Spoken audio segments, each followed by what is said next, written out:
সেই ব্রহ্ম সম্পর্কে জানো। কিন্তু সেই ব্রহ্মটা কি বস্তু?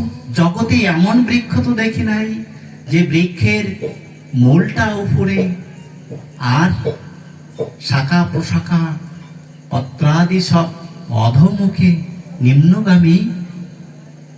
বলছে সেই বৃক্ষের মূলটায় বসিয়ে আছে আমার ব্রহ্মস্বরূপ ভগবান, ব্রহ্মস্বরূপ ভগবান। তো দেখুন, এখানে যেহেতু নির্জন, সবটুকু অল্প অল্প করে টাচ করবো। এখানে বিদগ্ধ পাঠকেরা আছে তো, আমি খুব সামান্য পরিমাণ আপনাদের সম্মুখে বলার অভিপ্রায় করছি। সেই বৃক্ষকে বলা হয়েছে সংসার বৃক্ষ। এই সংসার বৃক্ষটা কি? এখানে কি কি আছে না, এখানে স্ত্রী পুত্র পরিজন আছে, জমি জিরাত গাড়ি বাড়ি টাকা পয়সা আছে, আমি আমার বলে যা যা সব আছে। তো এই সংসার বৃক্ষের গতিটা কোথায়? বলছে সংসার বৃক্ষ এই আমরা যে মানুষ না, মানুষগুলা পঞ্চভৌতিক দেহ বলছি। 24 তত্ত্বে, অনেক জায়গায় অনেক শাস্ত্রে 25 তত্ত্বের কথা বলা হয়েছে।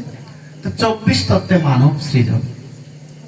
এখান থেকে এই দেহটা না দুটো ভাগে বিভক্ত। ঠিক দেহটা না, এই শরীরটা, শরীরটা দুই ভাগে বিভক্ত। এই যে স্থূল দেহটা দেখছেন, এর মধ্যে আর একটা দেহ আছে। রাধে রাধে, বিশ্বাস করেন কিনা সবাই? জয় রাধে, দিক থেকে একটু কথা বলুন। রাধে নিতাই গৌর সীতানাথ প্রীতি প্রেমানন্দে হরি হরি বল। বলছি কি, দুটো শরীর আছে। একটা শরীর হচ্ছে পঞ্চভৌতিক দেহ, ক্ষিতি অপ তেজ মরুদ্গম। আর একটা শরীর আছে।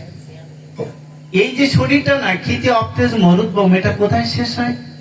বলছে না, শ্মশানে শেষ হয়ে যায়।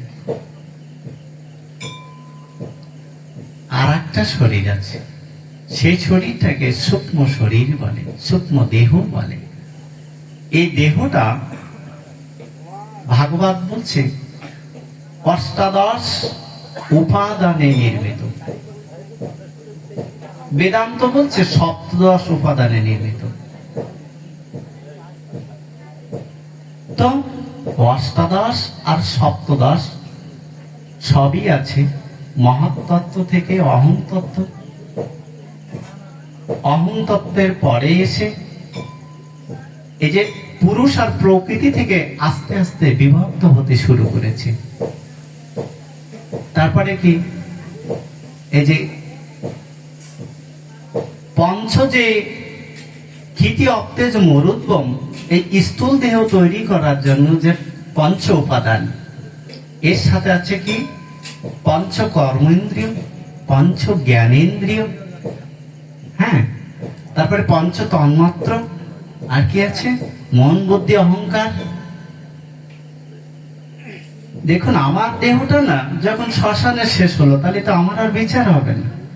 কি বলেন, বিচার হবে নাকি? জগতে কত অন্যায় করলাম, কত ভালো ভালো কাজ করলাম।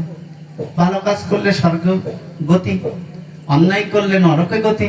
তাহলে আমার শ্মশানে তো দেহটা শেষ করে দিল, তো বিচার হবে কোথায়? বলছি না, বিচার প্রত্যেকেরই হবে। তাহলে কোন দেহটার বিচার হবে?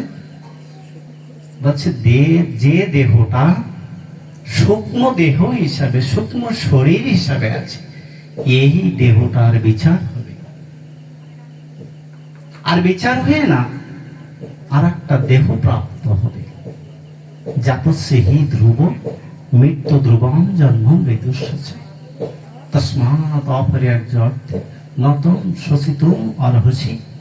জন্ম যার হয়েছে, মৃত্যু তার হবে। কিন্তু বাবা, আমরা কেন ভগবানকে ভালোবাসতে যাব? ভালো ভালো খেলাম, পড়লাম, জগৎ সংসারটাকে ঠিক ঠিক করে ভোগ করলাম, আর মৃত্যুর পরে যা হয় পরে দেখা যাবে, তাই তো?